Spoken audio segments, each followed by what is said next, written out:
ইস্কনের সন্ন্যাসী চিন্ময় কৃষ্ণ দাসের আইনজীবীর ওপর বাংলাদেশ সরকারের হামলার প্রতিবাদে পথে নামলো আইনজীবীরা। দুর্গাপুর মহকুমা আদালতের আইনজীবীরা সিটি সেন্টার জুড়ে এই প্রতিবাদ মিছিলটি করে।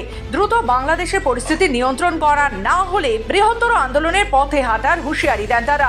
দুর্গাপুর মহকুমা আদালতের আইনজীবী তুষার গুপ্ত বলেন, যেভাবে হিন্দুদের ওপর অত্যাচার করছে সেখানকার সরকার তা একেবারে নির্মম। সেখানে মহিলারা সুরক্ষিত নয়।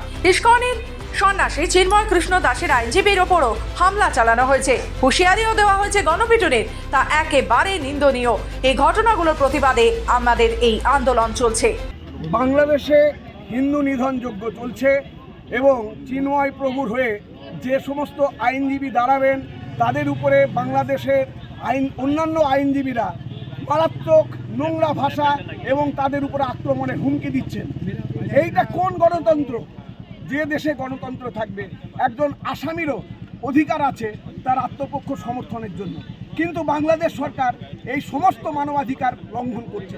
আমাদের প্রতিবাদ, বাংলাদেশে যে হিন্দু নিধন চলছে সেই ক্ষেত্রে ইউনূস সরকার পরোক্ষভাবে এবং প্রত্যক্ষভাবে সমর্থন করছেন, তারই বিরুদ্ধে আমাদের দুর্গাপুরের আইনজীবীদের এই পদযাত্রা।